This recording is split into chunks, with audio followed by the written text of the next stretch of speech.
Hey, Katt Williams went crazy. I ain't gonna lie, man. Look, if you don't know, if you haven't watched, Katt Williams right now is going viral for telling his truth. He got a lot of these comedians upset. He was talking about Ricky Smiley, Steve Harvey, Cedric the Entertainer, Kevin Hart, and he was letting it all spill. You feel me? All of it spill. It was on Club Shay Shay with Shannon Sharp, and it was about a 3-hour interview. And I enjoyed every second of that interview. Also, I learned a lot about Katt Williams. He is one of my personal favorite comedians. Not like before this interview. Like he is just always been, like he's always been like his type of funny. Like funny as hell in his way. You could tell he was real original. He never tried to be anybody else except for himself. And he always stood out in that manner. You know what I'm saying? He was just a real individual. And I love those type of comedians. Him, Dave Chappelle, the ones who are not afraid to be themselves while telling the truth. That's Katt Williams. And he lit this bitch up on fire, you hear me? He was wild, and that nigga was going crazy up there. You could tell he went up there ready to spill the beans because before Shannon can even really get into the questions, he had a lot to get off his chest. You feel me? He had a lot to address. It's crazy because he had smoke with everybody, bruh. And sometimes, like, when you have smoke with everybody, you got to look yourself in the mirror like, damn, is it me? You feel me? That's the way I will look at it. Like, is it me? Why is it that I have so many enemies in the industry? But it could be that they kind of like banded together and was like, fuck Katt. He don't know how to keep his mouth closed when it comes to certain things. Because Katt Williams, that right there, I'm telling you, the reason why I know that a lot of the things he was saying was the truth, just like off of his body language and the fact that he wasn't stuttering, he wasn't slipping. It was coming out like this nigga knew exactly what he needed to say. And to me, that's like a telltale sign that he wasn't lying. Like it didn't seem too far-fetched, a lot of the things that he was saying, especially all the Hollywood weird shit. We already know like what goes on out here, especially if you're from out here.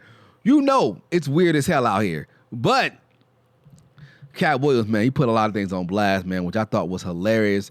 The Ricky Smiley situation I thought was real funny. One thing about Ricky Smiley is that I never was really a big fan of his. I really don't follow too much of his work. I remember him being like some type of grandma. And one thing about Katt Williams, which I respect, is that he never put himself inside those dresses. They love to put the black comedians, the black male figures, in women's dresses. I don't know why y'all love doing that type of shit. I've always hated that. Like, except for like Tyler Perry, because I mean, I don't even prefer this nigga as Tyler Perry. I prefer to him as like Medea. That's just him. You feel me? But he came up from the ground up as Medea, so that's just the way he came up. But everybody else, like once y'all hit a certain level of success, they start to put you in a dress. Hey, we have a great idea, Big Mama House.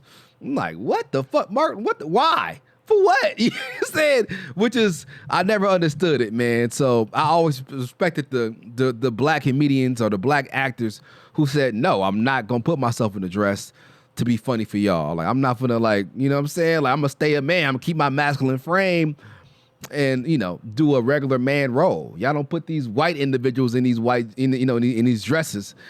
Why should I? But this, man, if you have not seen that interview yet, man, please go ahead and check it out. I enjoyed every second of that interview, man. I am not joking. And I've been sending it to all the homies all day, like, nigga, go ahead and watch this interview. Please watch this interview, bro. He set this bitch on fire, bro. 2024, I love the way how you addressed it, how he got this shit started. And I love the fact that he was speaking his truth. Now, it was a few things in there to me that was a little shaky. All right, let me go ahead and say this, though. I ain't gonna lie. A few of those things are a little shaky. The ones where this nigga said that he ran a 4.3. That 55-year-old nigga went up there and said he runs a 4.340. And then said, oh, no, not 4.3, a 4.1.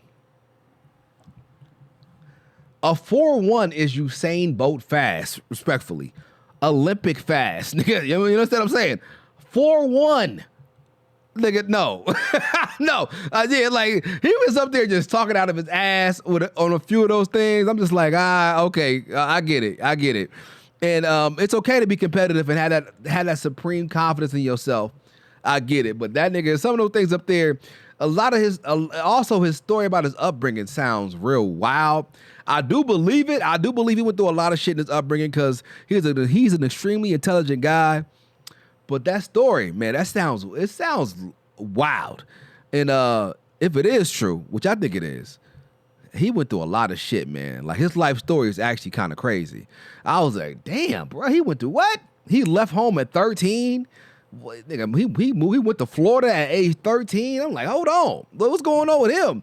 That story sounds like a lot going on, man. But mind you, back in the day, when he was growing up, when he was 13, like 1922, you feel me? Like it was like barely any phones out there. Nigga was out there just walking. Wasn't no cars and shit.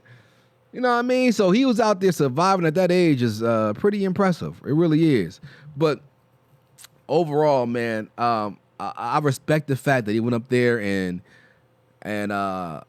told his truth, man. And he was not holding back at all, no filter. And man, he was talking about Cedric the Entertainer and how he stole his joke, which he did. If you see Katt Williams' joke and you see Cedric the Entertainer's joke, it's literally the same thing. He just switched up the spaceship for a car. You know what I'm saying? A car for a spaceship. It's the same exact joke. I'm like, yeah, okay. You could definitely tell that Cedric was influenced by Katt when it came to that particular joke, because it was way too many similarities there. I'm watching this shit like, bro, ain't no way you did not see that joke.